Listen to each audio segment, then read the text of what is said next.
बहनों और भाइयों, मैं श्री सुब्रत पाठक जी और श्री असीम अरुण जी को इस बात के लिए भी धन्यवाद देता हूं कि उन्होंने भारतीय जनता पार्टी परिवार के एक वरिष्ठ कार्यकर्ता, पूर्व विधायक और विधान परिषद के हमारे निवर्तमान सदस्य श्री बनवारी लाल दोहरे जी के मृत्यु के उपरांत उनके परिवारजनों के साथ संपर्क और संवाद बनाने और आज उनसे मेरी मुलाकात करवाने और वहां तक मुझे जाने का अवसर दिया है। मैं इस अवसर पर स्वर्गीय बनवारी लाल दोहरे जी को भी विनम्र श्रद्धांजलि अर्पित करता हूं। भाइयों बहनों, आज जब कन्नौज में आए हैं तो कन्नौज का तो अपना इतिहास रहा है। महाराजा हर्षवर्धन अपनी दान वीरता के लिए जाने जाते थे और प्रयागराज कुंभ की जब हम बात करते हैं तो महाराजा हर्षवर्धन के बगैर वह सब अधूरा माना जाता है। एक कन्नौज की ही धरती है, मां गंगा की ही कृपा है कि हर्षवर्धन को भी राजा के रूप में स्थापित करने का सौभाग्य कन्नौज की धरती ने दिया और कन्नौज की धरती से उन्होंने देश के अंदर जिस शासन व्यवस्था की नींव रखी थी वह सैकड़ों हजारों वर्ष पहले राम राज्य की अवधारणा को पूरा करता है। आज मैं कन्नौज में आया हूं तो महाराजा हर्षवर्धन के समय से प्रारंभ उस राम राज्य की अवधारणा को आज प्रधानमंत्री मोदी जी के नेतृत्व में जब अयोध्या में 500 वर्षों का इंतजार समाप्त करते हुए प्रभु श्री राम लला की मूर्ति की भव्य प्राण प्रतिष्ठा का कार्यक्रम संपन्न हुआ है, इसके लिए आप सबका मैं अभिनंदन करता हूं, आपको भी बधाई देता हूं। और भाइयों बहनों, मैं आपका आह्वान करता हूं, अभी लोकसभा चुनाव को घोषणा होने में लगभग 1 माह होगा।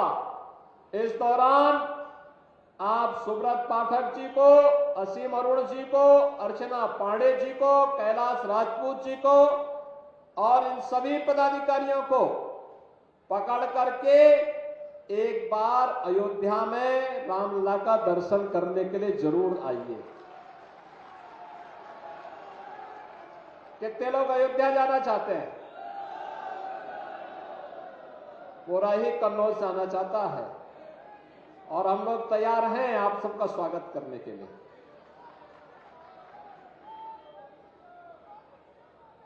अयोध्या धाम में आपका स्वागत सरकार करेगी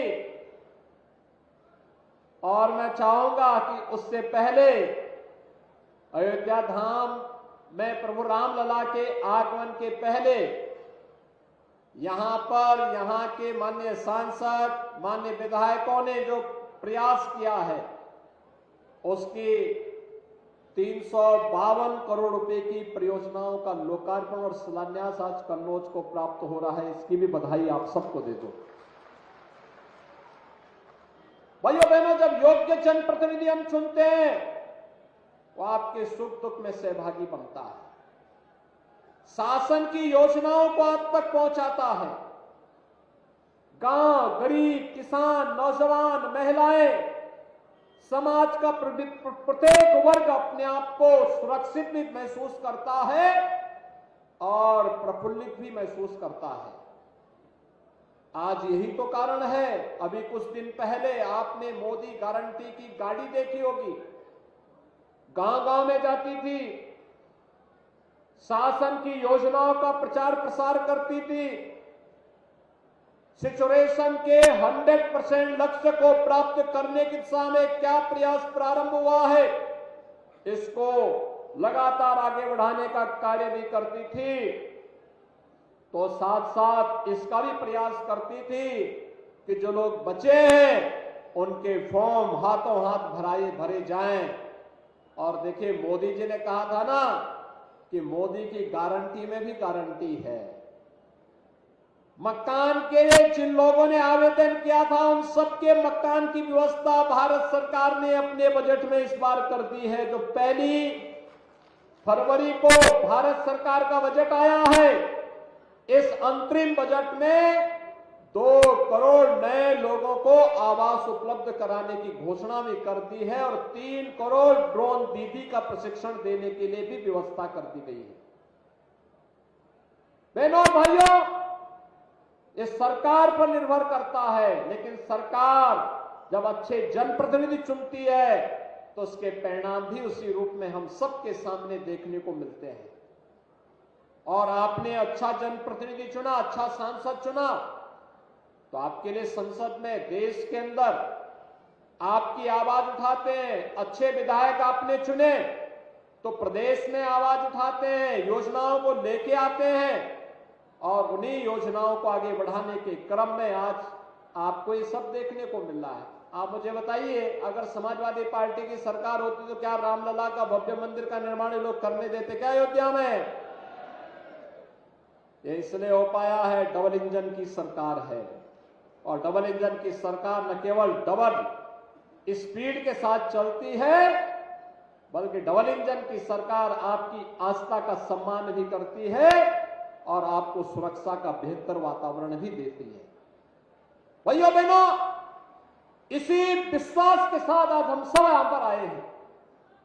एक विश्वास जिसके लिए यहां पर संघर्ष किया था पुराने कार्यकर्ताओं ने, स्वर्गीय ओम प्रकाश पाठक जिसके लिए अपने को बलिदान कर दिए, स्वर्गीय बनवारी लाल दोहरे जिसके लिए अपना पूरा जीवन खपा दिए, जिस कन्नौज के लिए से सुब्रत पाठक को अपने युवा साथियों के साथ जेल के अंदर रहना पड़ा था, प्रताड़ना सहनी पड़ी थी, लेकिन इसलिए जिससे कन्नौज के सम्मान को और इसके स्वाभिमान को बढ़ा सके।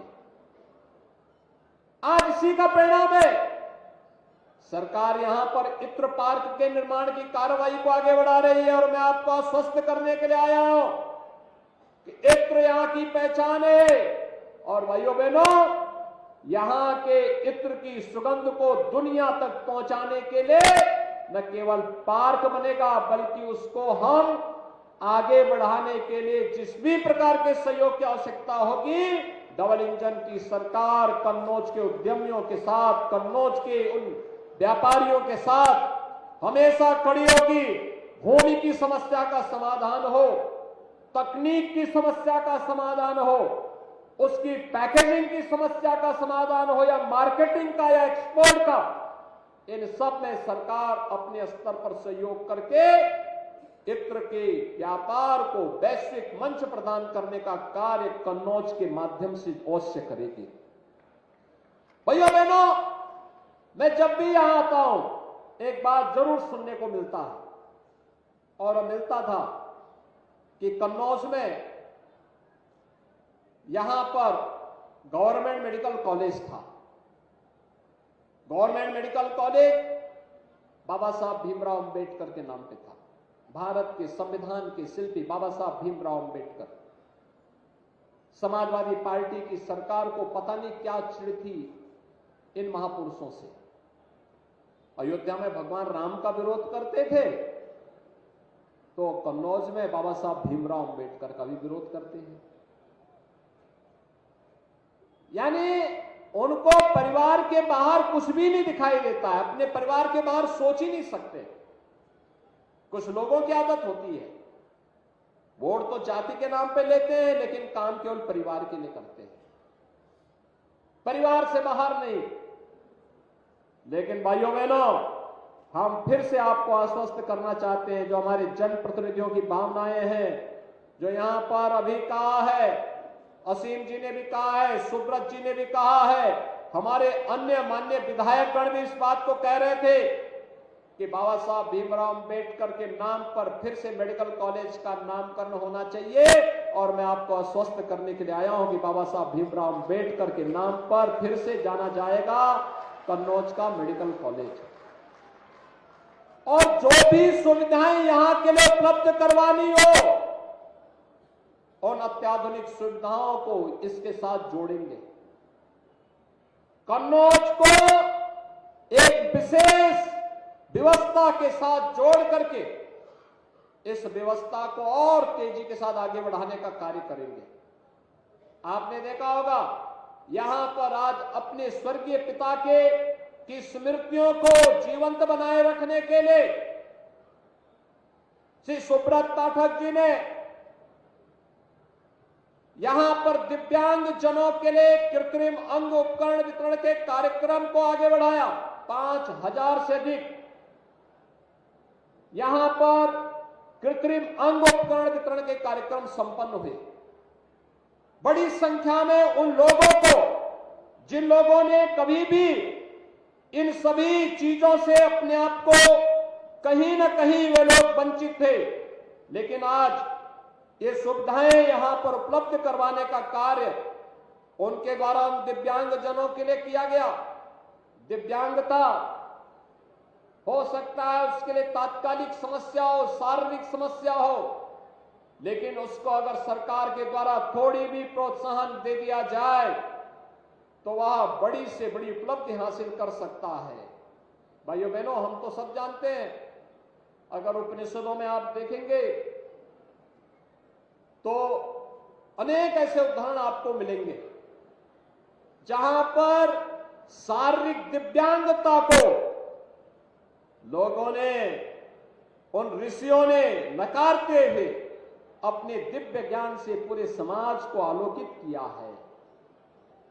और मध्यकाल में ब्रजभूमि में सूरदास जैसे ऐसे यशस्वी कवि हुए हैं जिन्होंने अपनी रचनाओं को समाज का मार्गदर्शन किया है। आज भी दुनिया के अंदर आप देखते होंगे या प्रदेश में भी आप देखते होंगे, चित्रकूट में जगतगुरु रामभद्राचार्य जी हैं, दिव्य चक्षु हैं, लेकिन जब वे कथा का वाचन करते हैं तो जिनके पास भौतिक चक्षु हैं वह भी उनके सामने फेल होते हुए दिखाई देते हैं। भाइयों बहनों, दिव्यांगता को अभिशाप मानने की बजाय उनको संबल दिए जाने की आवश्यकता है। उस संबल के साथ अगर हम खड़े होते हैं तो यह कार्यक्रम मजबूती के साथ आगे बढ़ सकता है और ऐसे हजारों लोगों के लिए जीवन देना, डबल इंजन सरकार की योजनाओं के साथ उन्हें जोड़ना। अगर किसी निराश्रित महिला को निराश्रित महिला पेंशन मिल जाती है, किसी निराश्रित बुजुर्ग को वृद्धावस्था पेंशन का लाभ मिल जाता है, अगर किसी दिव्यांगजन को दिव्यांगजन पेंशन के साथ हम जोड़ देते हैं, किसी कुष्ठ रोगी को कुष्ठावस्था पेंशन के साथ जोड़ देते हैं, किसी जरूरतमंद को प्रधानमंत्री आवास योजना या मुख्यमंत्री आवास योजना के साथ जोड़ देते हैं, योजना सरकार की है, माध्यम आप बन रहे हैं, तो स्वाभाविक रूप से पुण्य के भागीदार भी आप बनेंगे, क्योंकि आपने उस व्यक्ति को राह दिखाई है कि इसके माध्यम से इस योजना का लाभ लिया जा सकता है। और भाइयों बहनों, यही तो सरकार की मंशा है कि समाज जब जागरूक होगा, जरूरतमंद तक योजनाओं का लाभ पहुंचेगा।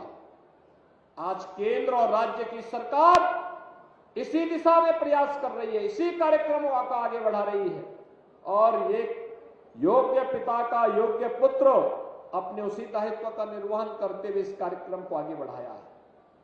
पिता की 5वीं पुण्यतिथि पुत्र के लिए भावुक क्षण भी है, लेकिन साथ साथ जन सेवा का एक व्रत है, एक संकल्प है। उस संकल्प को आगे बढ़ाने का एक अवसर भी है और उन्होंने उस अवसर को हाथों हाथ लेकर के, क्योंकि पुत्र जो कुछ भी प्राप्त करता है माता पिता की साधना से, उनके पुरुषार्थ से उन्हें प्राप्त होता है। और माता पिता के द्वारा जो संकल्प लिया गया, जो परिश्रम किया गया, जो पुरुषार्थ किया गया, जो साधना की गई, उस साधना की परिणति होती है कि पुत्र को एक रास्ता दिखता है, आगे बढ़ने के लिए प्रेरणा प्राप्त होती है और उसी प्रेरणा के पुंज के रूप में उन्होंने अपने पिता को केंद्र में रख करके जिस कार्यक्रम को आगे बढ़ाया, आज वो सार्थक होता हुआ दिखाई दिया।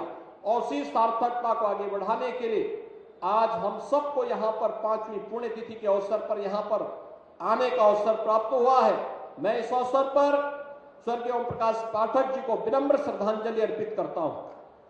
भाइयों बहनों, यहां पर स्टेडियम की मांग भी की गई और मैं तो चाहूंगा, हम तो हर जनपद में एक स्टेडियम देना चाहते हैं, हर विकास खंड स्तर पर मिनी स्टेडियम देना चाहते हैं, हर गांव में खेल का मैदान देना चाहते हैं, हर ब्लॉक स्तर पर यूपी खेलो सेंटर की स्थापना और कोच की नियुक्ति करना चाहते हैं, जिससे प्रधानमंत्री जी के खेलो इंडिया खेलो के अभियान में अपने युवा खिलाड़ियों को हम खेल के प्रति जागरूक बना करके भारत को दुनिया के अंदर एक बार फिर से अपने युवा खिलाड़ियों के माध्यम से भारत की शक्ति और सामर्थ्य का परिचय दुनिया के अंदर दिलवा सके।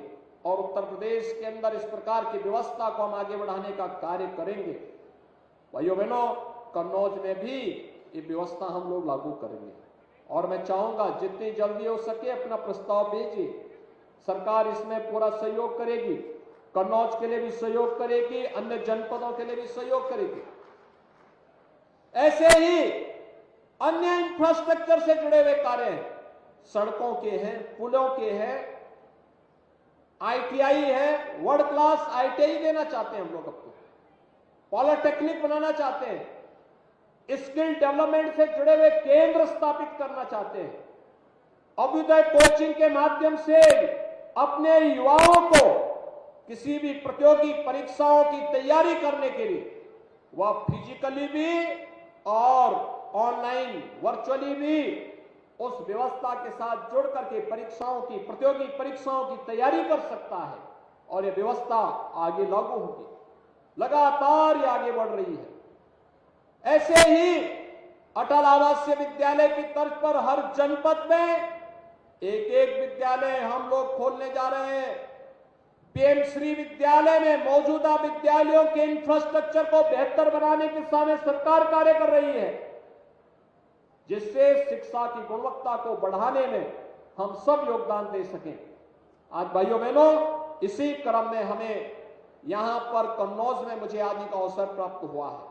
मैं इस अवसर पर आप सभी कन्नौज वासियों को इस बात के लिए आश्वस्त करना चाहता हूं कि डबल इंजन की सरकार अपने इन जनप्रतिनिधियों के साथ इनके माध्यम से जो भी प्रस्ताव हमारे पास आएंगे उन प्रस्तावों को हम आपकी सेवा के लिए समर्पित करके तत्काल उनके लिए अपनी सहमति देंगे और विकास में आपके मार्ग में कोई रोड़ा नहीं अटक पाएगा।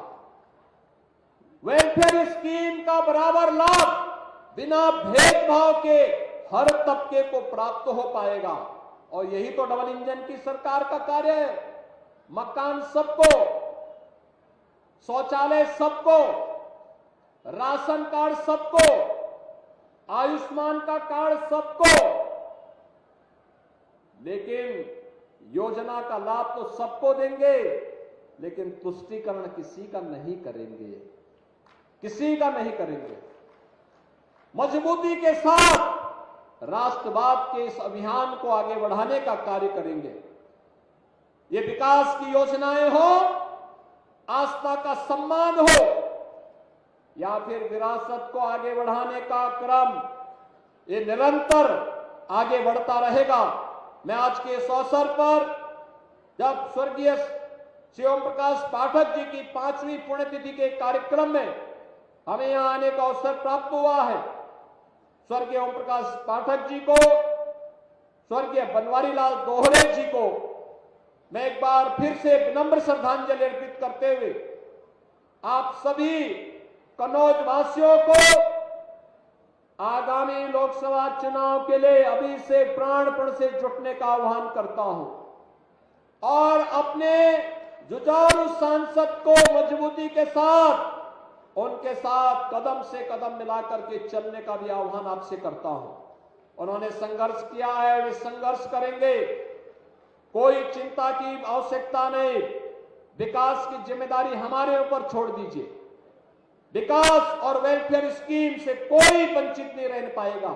इस विश्वास के साथ मैं आज के इस अवसर पर आप सभी के प्रति अपनी शुभकामनाएं देता हूं और चुनाव के पहले अयोध्या में रामलला का दर्शन करने का आह्वान भी आप सबसे करता हूं कि अयोध्या में जरूर आइए, रामलला का दर्शन उससे पहले करके ऊर्जा से भर जाइए।